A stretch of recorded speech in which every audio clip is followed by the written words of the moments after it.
It is Wednesday, my dudes.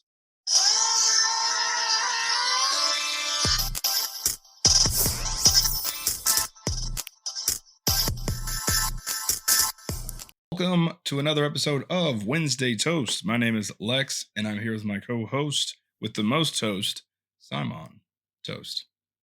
What's up, man? What's up, buddy? How are ya? I'm doing all right. I wasn't here last week.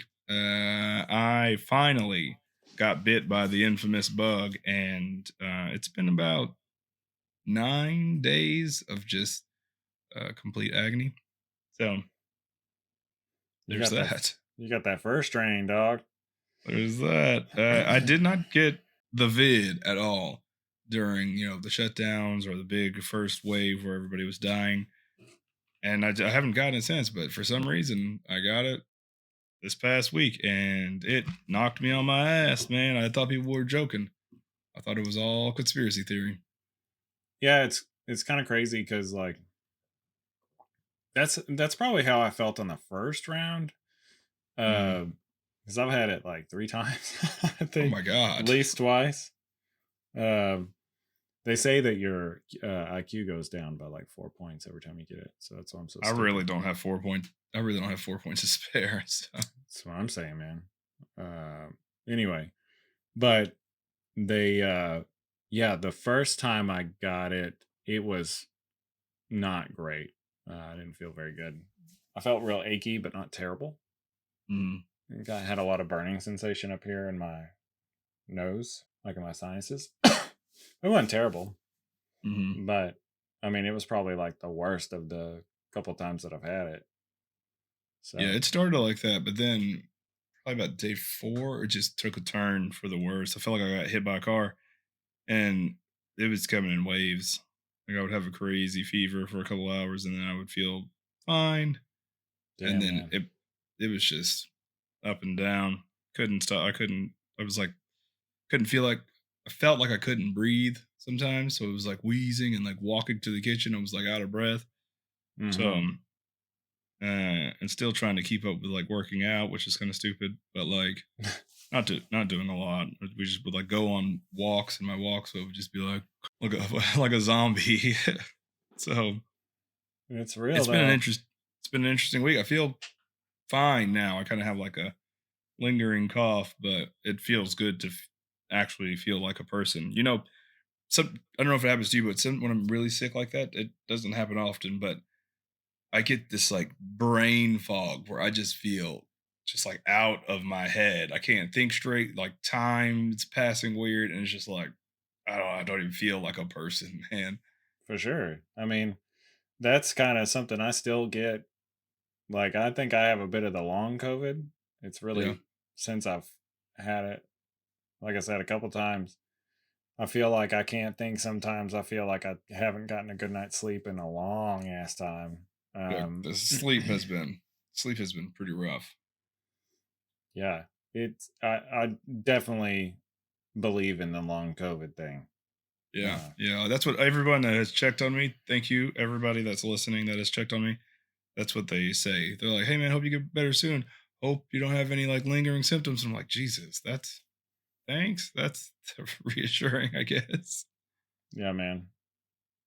It'd be sorry I didn't check on you more. No, man.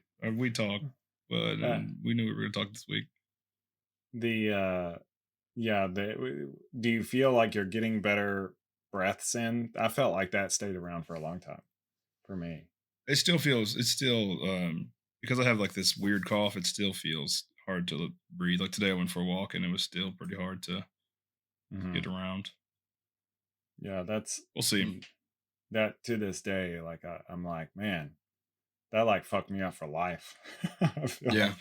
I don't know, but it didn't ever. I don't know. It never felt that bad while it was happening. So I don't know what the deal is, but I'm glad you're feeling better. Yeah, hopefully I'll be able to shake that zombie breathing out of my system. But if not, well, just kill me. Welcome to the show, everyone. Yay! Well, I'm alive. Glad you survived. Yeah. Wednesday toast can't just be toast. It would have been toast because it would have have been over. Yeah, I had to come up with something new. Hey guys, talking about toys again today. The Tuesday toast. That'd have been great. I would have listened to that in heaven. Or welcome to the show, guys. I don't want to bore you too much with my ailments and my struggle to survive. We're here to talk about comic book related things because that's what we do on the show. It's a podcast about comic book stuff. Yeah. Since I didn't have a lot of time to prep because I was dying, we're going to talk about X-Men 97. I think we had the mid-season episode. I think it's a good time to talk about it. Yeah. Okay? By the time y'all are hearing this, if you haven't seen it yet, that's your fault. Yeah, for real. I'm really not I don't care about spoilers, but I am so glad that this last episode didn't get spoiled for me. Yeah. Maybe I should start caring about spoilers because this episode was good. Oh, it definitely got fucking spoiled for me. People. Oh, damn.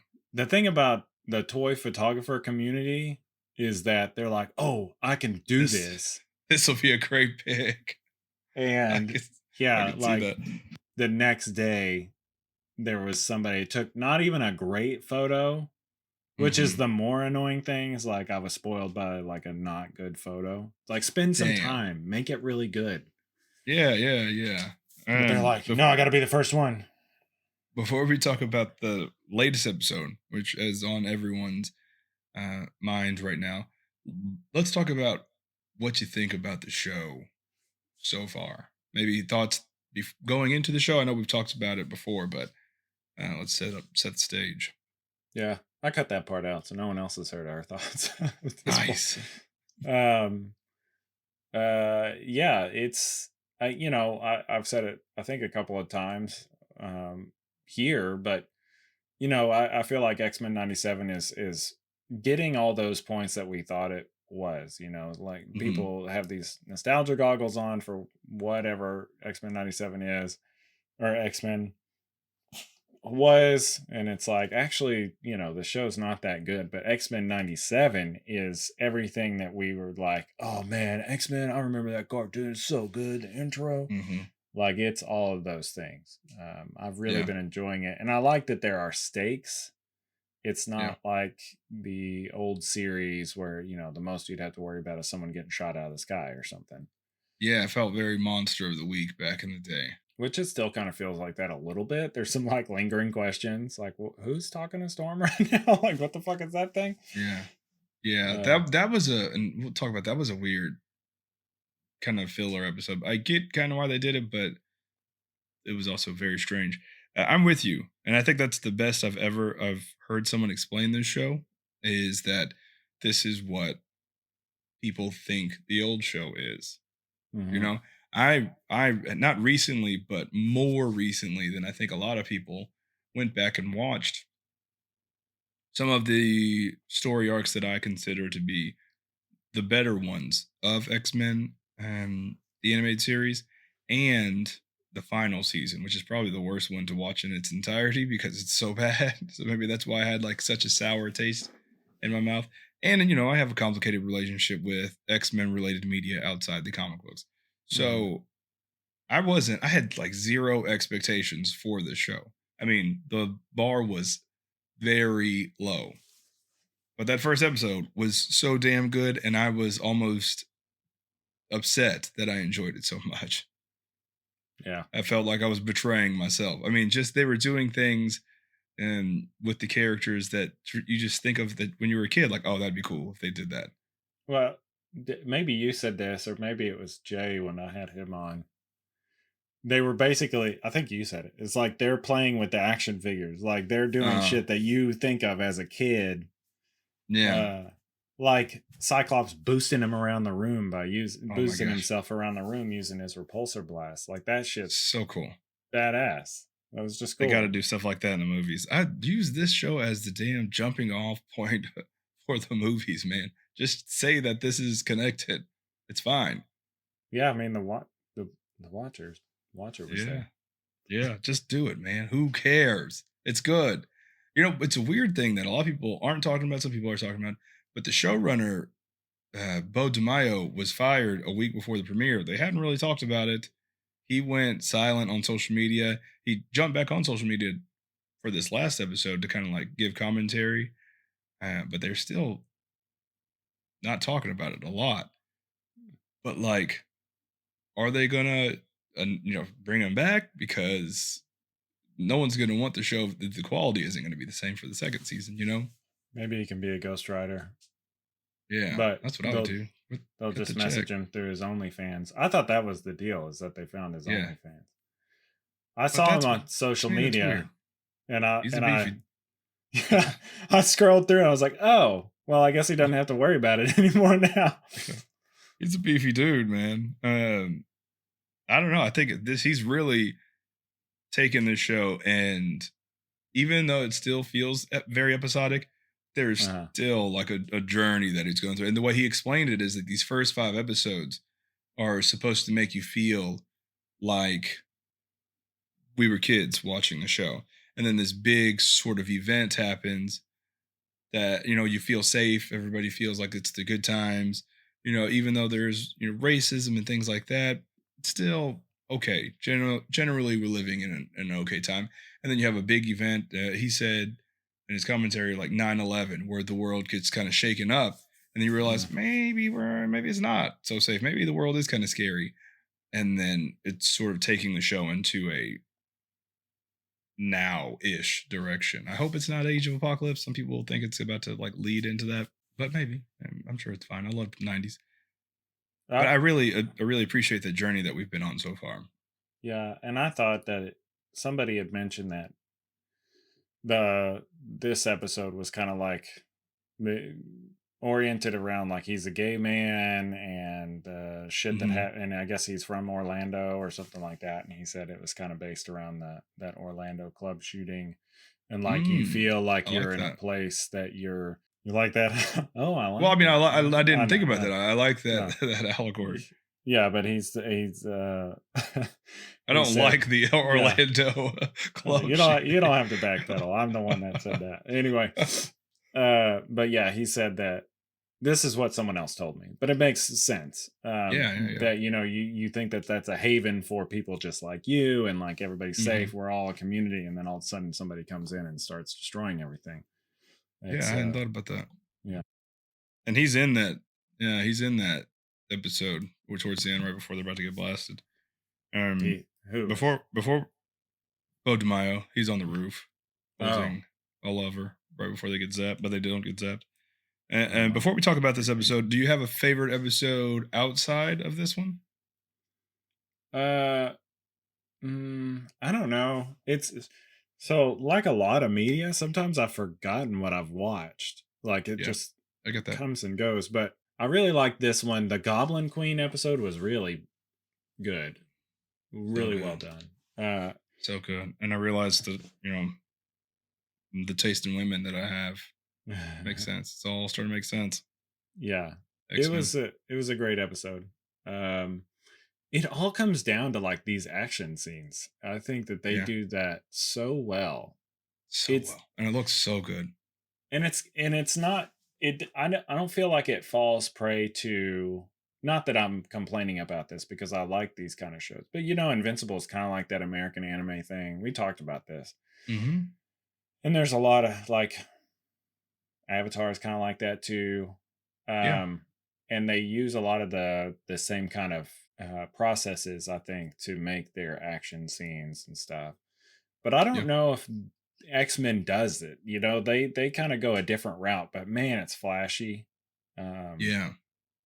Somehow they blend in that CGI.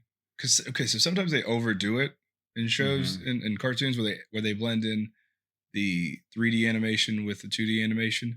But I feel like they've really nailed it in this. And I was worried about it from the trailers that we got before because it looked almost too 3D cell shaded. It just, I'm not a huge fan of What If. Like, it would have been cool for 1 or 2 episodes, but the entire series to be that animation style, not really a fan of. And I just assumed that they were going to use that same animation style for this show. And I was like, that's kind of whack. I don't know why they didn't vary up the animation styles and whatnot because it fits with the theme. They could have Yeah, had an anime inspired, like a Japanese centric episode, and it would have, it would have been cool. yeah, instead of just making it, oh, well, everybody looks the same except Yeah, different scenarios. yeah, it would have been cool.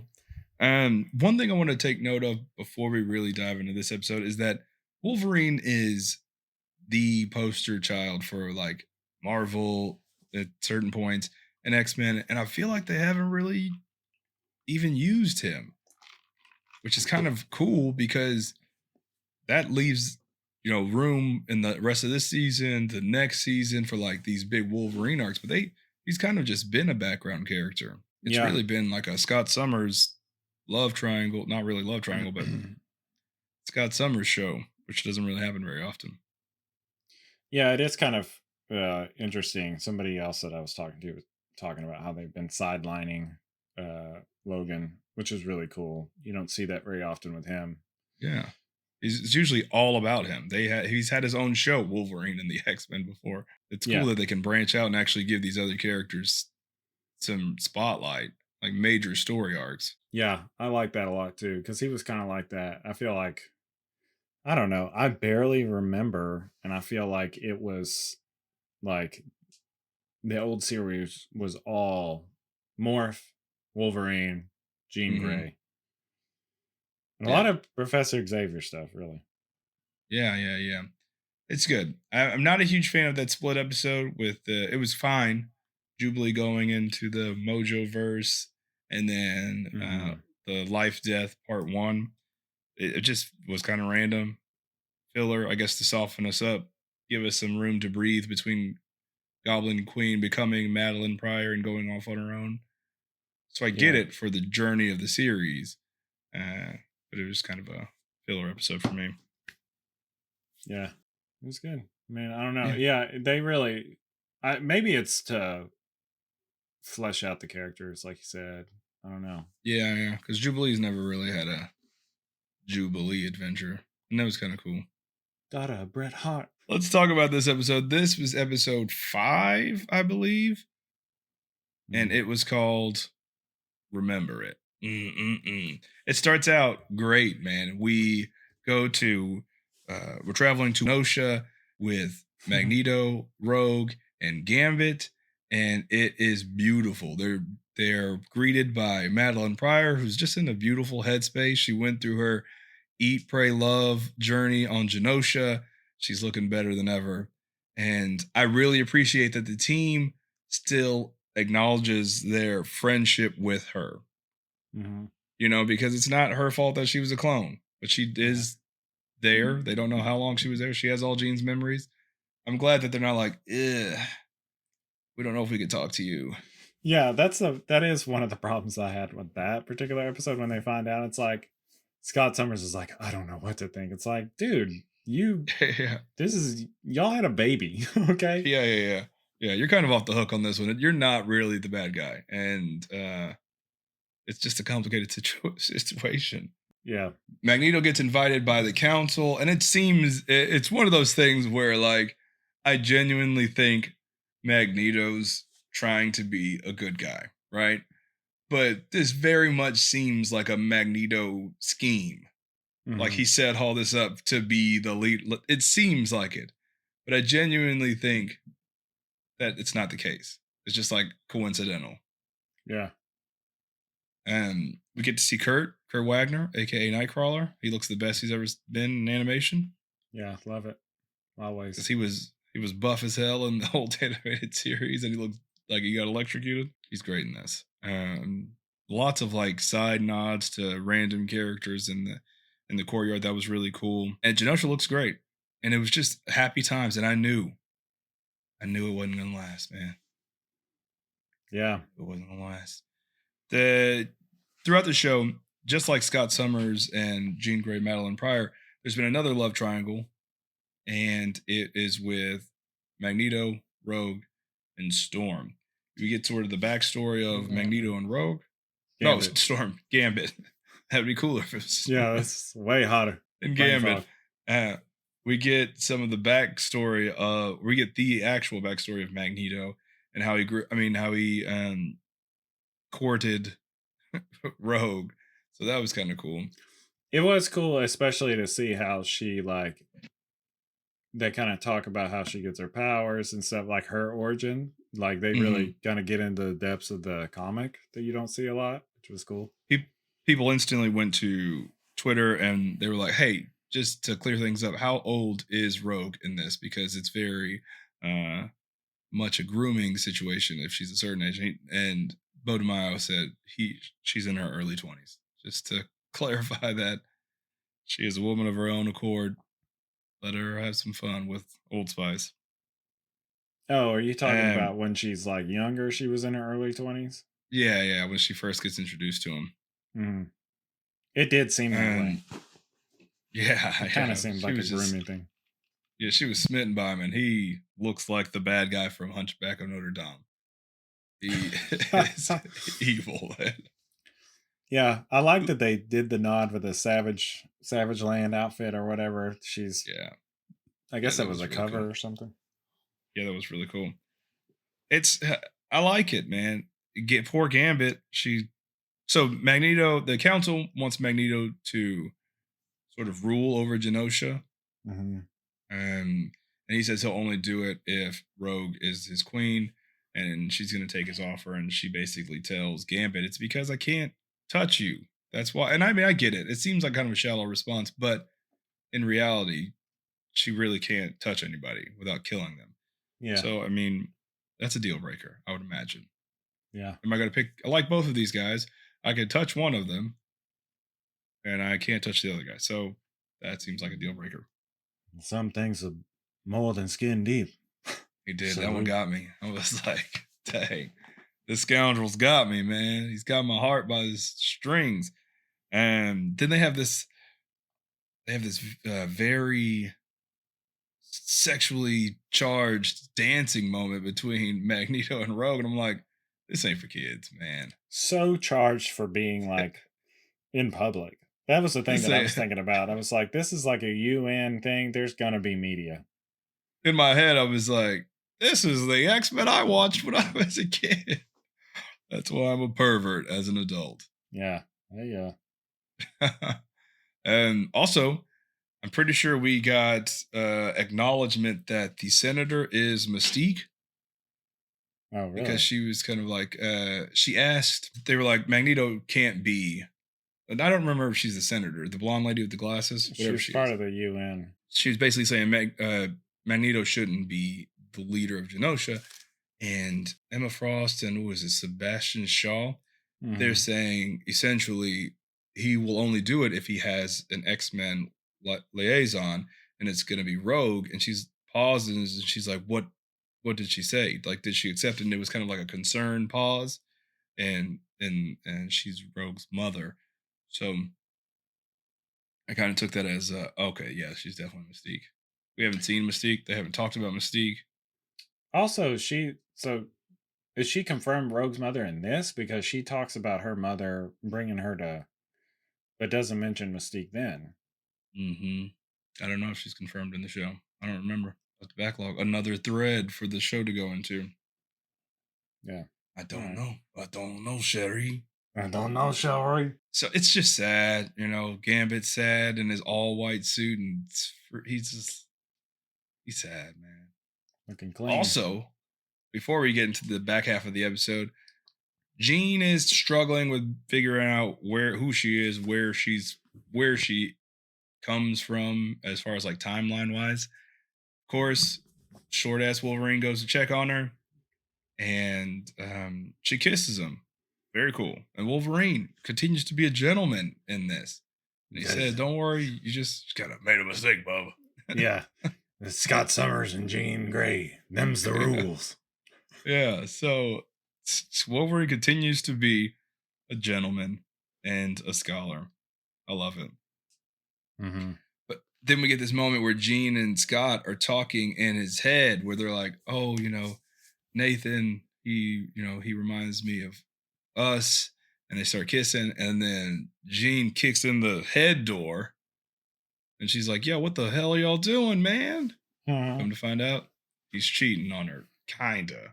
Not Yeah, really mentally. at all. Hey, ask your wife if mentally cheating on her. Well, in this situation, I asked her, I was like, "What is?" And she was like, "I don't. This is complicated. This is very Yeah, complicated." yeah, it is. It is weird because I mean, Because you mentioned it already. Like they had, we don't know when Gene was replaced or whatever, but the one thing that we do know, and I think Scott even mentions it. The one thing that we do know is that that chick Madeline had a baby with Scott. yeah, Jean Grey didn't. So that we sort out everything else. They haven't even had a conversation that we've seen. And I think Wolverine even mentions that they still aren't talking. So how is Scott in trouble? right, He's still talking to his wife that he's been with for at least the past month, two yeah, months, 9 months, honestly, because she had a baby. right. Well, probably longer than that. Depends. How Yeah, long was she wearing a ponytail? Because that's it's really how true. you know. It's What's the true. That's difference true. between the two of them?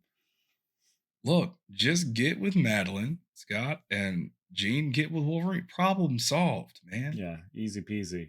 Who cares? Scott, you don't really care. You don't like this new bitchy Jean. You like the cool one. You like the cool breezy clone that you had a baby with. Just go That's be with funny. her.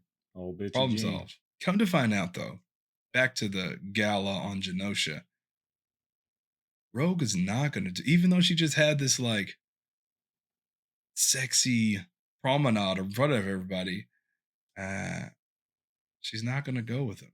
She repeats the same line that you said. Some things are, I don't know, deeper than the skin, whatever he said, whatever Louisiana mumbo jumbo he said to her.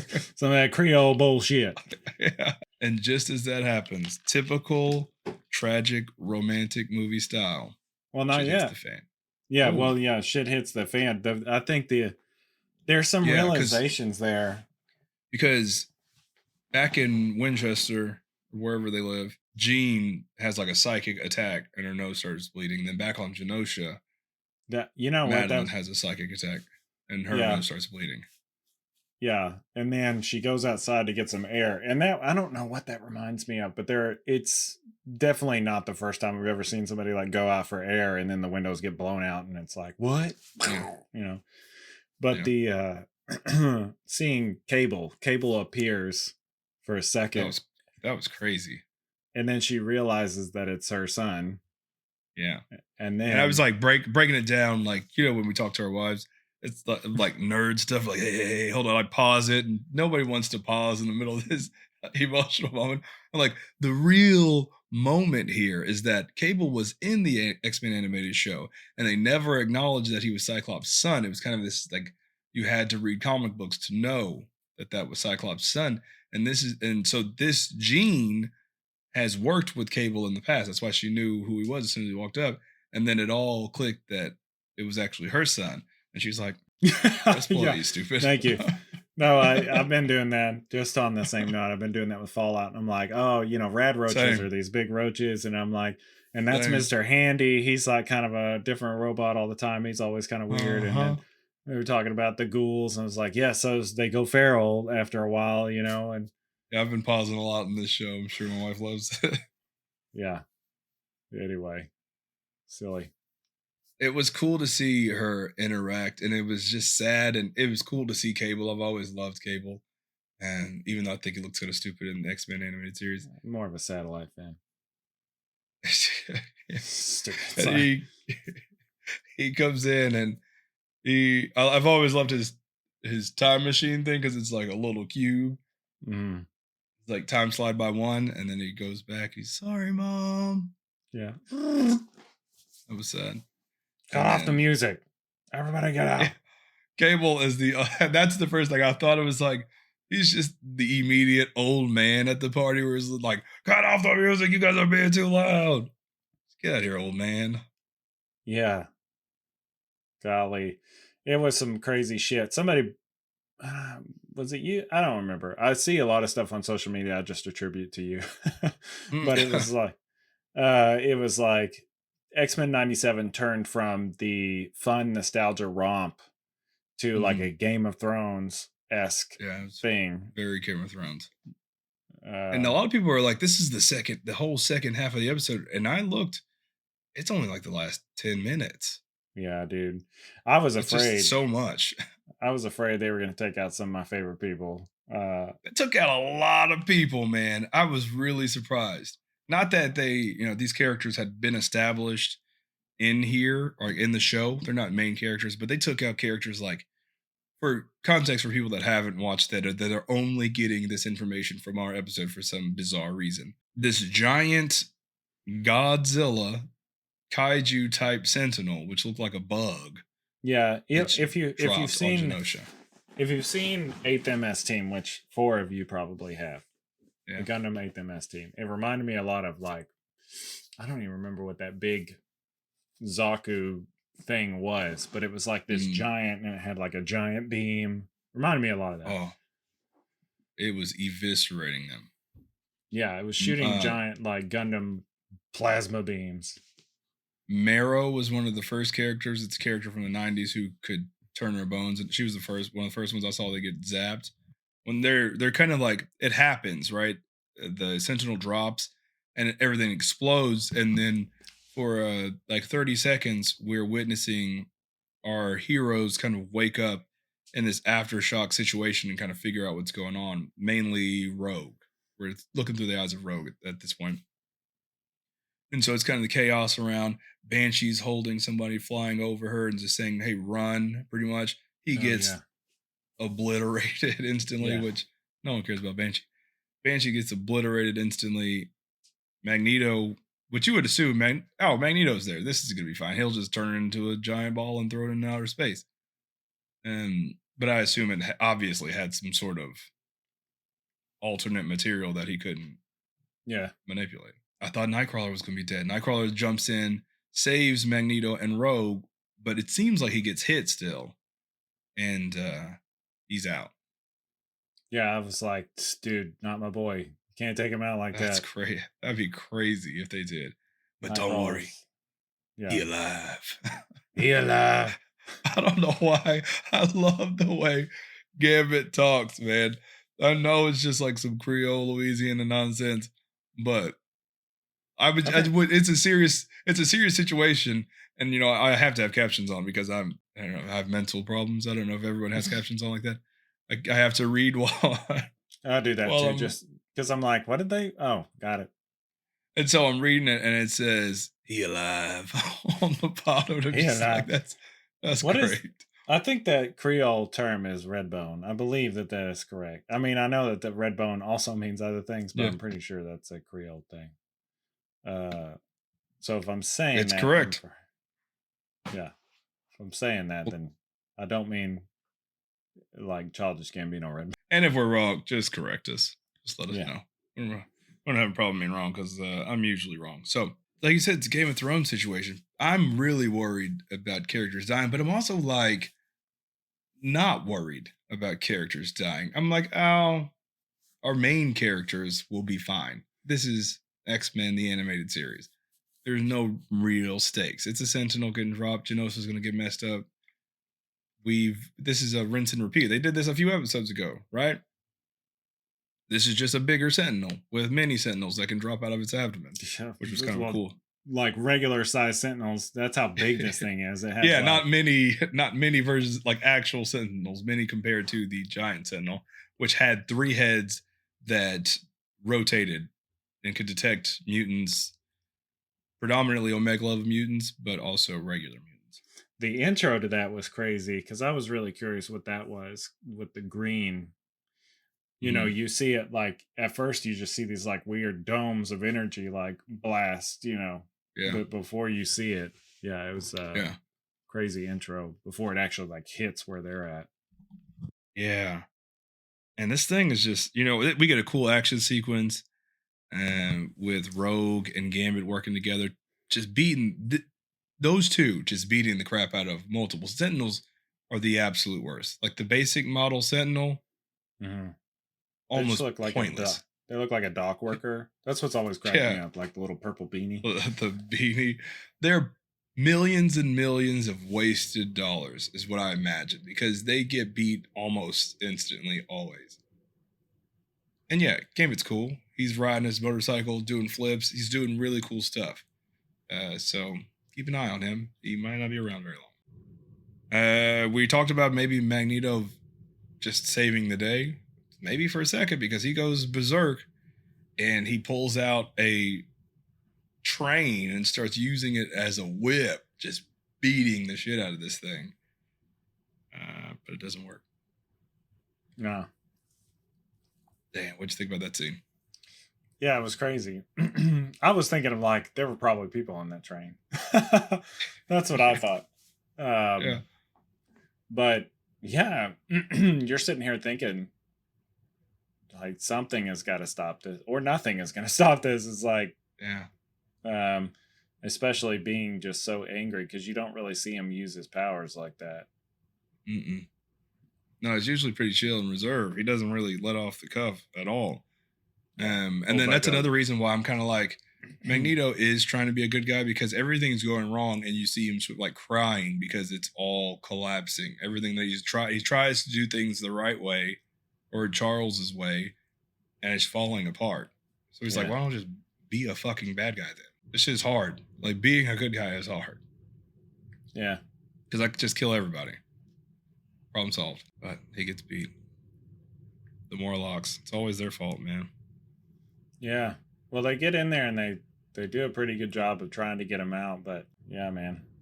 Yeah, it was a cool scene because the Morlocks are in there. One of the Rainbow Bright says, never trust X-Men. They're not friends of the Morlocks or whatever. And then you see this Sentinel head mutants detected coming towards this where they're hiding. Crashes through the window. Voila, mon ami. Mm-hmm. It's Gambit. And he's doing some more cool tricks, of course, because he's Gambit. But now Magneto, Rogue, and Gambit are kind of together. And since Magneto's an Omega level mutant, the giant Tri-Sentinel is locked in and going to blast him. Magneto's using his powers of shielding to protect the Morlocks. Very tragic scene. Also, he subdued Magneto. It was such a cool, subtle moment. He has his hands up and he's protecting the Morlocks.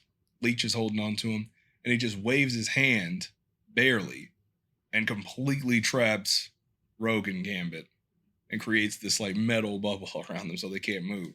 It's like, this dude is crazy powerful, man. Yeah. Sad moment, man, because he looks down at Leech and he says in German, don't be afraid. Damn.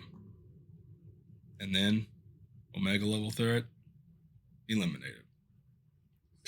Yeah, that was a lot. That's heavy in its own right, man. It's really heavy. Yeah, especially for, I mean, my elbow. Especially for Magneto, because you think that he's going to make it through. And then, like, the moment between him and Leech, because he's told Leech before, like, don't be afraid. And then just, like, we're dying, but still don't be afraid. It was just sad, man. Then Rogue has her Gohan berserk moment. She busts through, and she's about to, I don't know, try to just crash straight through the head. That doesn't happen. What happens, man? I was like, I don't know. I forget. But yeah, Gambit knows that she's going to get blasted if she flies straight at it because she's just pissed off, like you said. And he goes to drive the motorcycle that somehow survived this whole thing, and he charges it up and knocks her out of the way.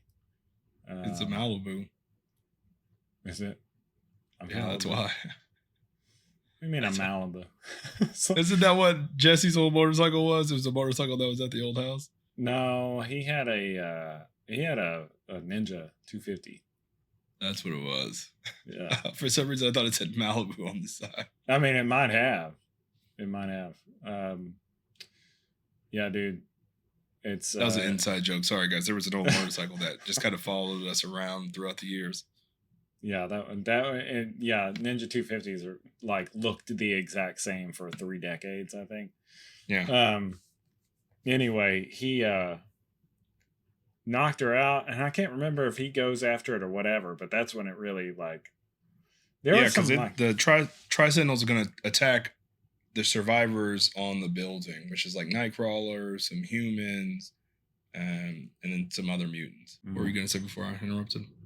oh no, I was just gonna say like that's pretty much how like it just reminded me of like some of those creepy cartoons with like have you ever seen the Garfield creepypasta cartoons where it's like they make Garfield like this like old one type of weird creature and he's got like spidery legs and stuff. That's what it reminded me of because Gambit gets all ready to gets all ready to attack the thing and then like this weird antenna thing like shoots out and stabs him.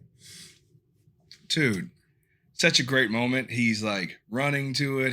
He has an infinite amount of staffs.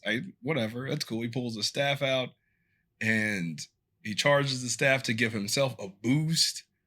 And I'm like, I don't know what he's about to do, but it all looks cool.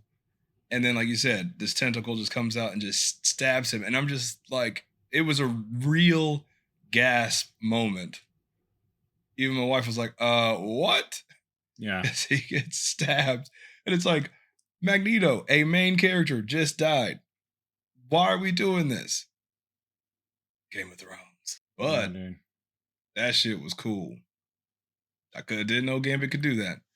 He charges every intricate little piece of that Sentinel. He says, "This Gambit," or whatever he said. Name's Gambit. Remember it. Yeah, and then he explodes it, and then it was just like, that was cool. That was cool, man. You should be doing that to more stuff. Not anymore now because he's dead. I kind of thought that like I was surprised that it didn't immediately start charging. Like I guess he has to will it to happen. To me it's like what's the limitation there? Because could he just charge up the world and just end it all? Maybe he could, but that's also like, is that because it's his death move? He's dying. He's gonna put everything he has into it. Mm-hmm. Yeah, that was crazy. It was crazy. He saved the day, and then we end with this sad moment of Rogue finally being able to touch Gambit, and saying that she can't feel him. Yeah, so don't be loved by Rogue because you will die. Yeah, you'll die. Both of her lovers died, and yeah, he got smoked, man. It was crazy. I wonder why they never used. Like, I know, I guess inhibitor collars is like a taboo thing, but she could have like strapped one onto her arm. They could have did their thing, and then taken it off. That's what she does in the comic books. They have like a mod because they get married. She has like a modified necklace. It looks like a regular necklace, but it has the same inhibitor collar properties that she can control, and so they can do it. Essentially, they can only it only works if she uses her magical strap on, so he can kiss the girl. Oh yeah. Yeah, heavy episode. I mean, I was like shocked that it took it there, man. I really was. Yeah, same. I mean, to lose Magneto is one thing. And I thought maybe not. I mean, it's a cartoon. It's also a comic property. Shit happens. Yeah. But I think Magneto's alive. Yeah, I mean, maybe. I do. I think Magneto's alive. And here's my theory. You guys are hearing it first on the show. Leech, his powers are to suppress mutant abilities completely. And so I think and this is like a split second kind of thing. Leech suppressed Magneto's powers, and then the Sentinel stopped because he's like, "Oh, I killed Magneto." So the rest of these, because the Sentinel didn't seem to be necessarily picking off weak. Like there were times where he just like, or it just avoided mutants because they were too weak. Like it switched from the green energy to like regular energy whenever Gambit was chasing it. So it's like saving its resources for certain level, because then it just shot a beam down and created an explosion to try to get rid of Gambit. So I think once it suppressed that Magneto's powers, it just stopped and then considered it eliminated because he couldn't detect it anymore. And then maybe Magneto passed out or whatever. But I don't think he's dead. Gambit, though, that fool's dead. Yeah, Dead. he He did. got blowed up. Yeah, because he got stabbed, and then he was also right next to the giant explosion. Do you think he takes splash damage from his own explosion? Maybe, man. That's interesting. I Maybe. mean, I would assume so. They're still explosions. Maybe his Maybe he cards not dead. know. Yeah. Maybe he not dead. No, they somebody one of my groups was like, "Ah, he's probably not dead." I'm like, "Yeah, but I mean, it's like Tony Stark. You don't want to take that back. Like that Yeah, was that's pretty heavy. Maybe bring him back later in like a sinister, weird science thing. Some people are thinking they're going to do a time thing where Cable tries to fix it. mm. But like, I don't really see them doing that I mean, unless it sets up some sort of Age of Apocalypse type situation. it would be kind of cool if so. I mean, he obviously goes back, so maybe he could show what caused that. So Hmm. maybe that's when they get into that part of it, showing his side of things before he shoots back, and then maybe he Yeah, tries again. yeah, that'd be cool. Also, people forget Charles isn't really dead.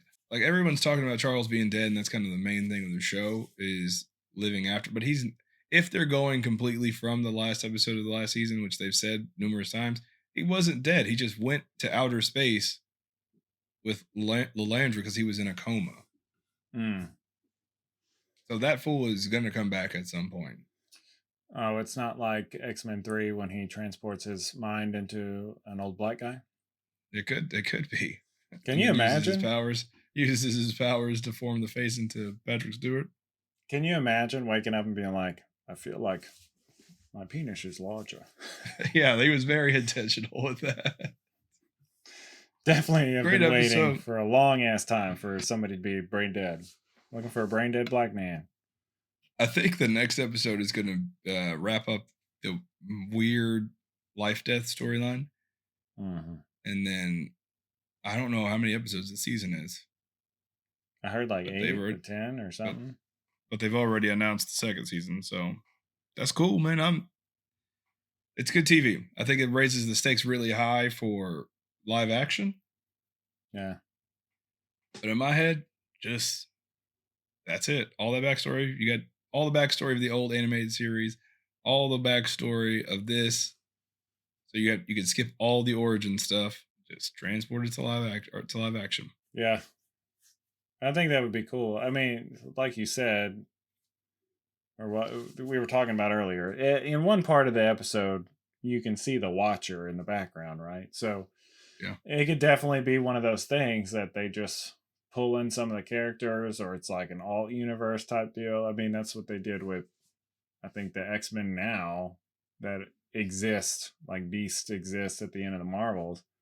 Yeah, and Um, from what I've heard about the Fantastic Four movie, they are an alternate yeah, they're doing what reality I as well. said. They're doing what I said.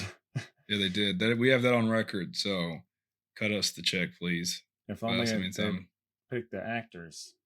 It'll. Yeah. I don't know. Pedro Pascal's great, but I still don't see him as a. Yeah. I don't see it. Yeah. Maybe. Maybe it'll be good. I didn't say We it want to wouldn't know be what you good. guys I think. just don't see it. We want to know what you guys think of X-Men 97 so far, and do you think the show will continue to be this good?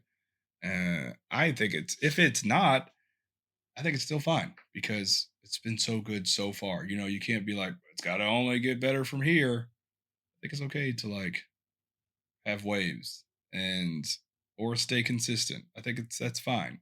You don't have to always like after Infinity War and Endgame. Now everything that comes out is like it's not as good as Endgame. Yeah, it's It's not got to as be the good as exact Infinity same. War.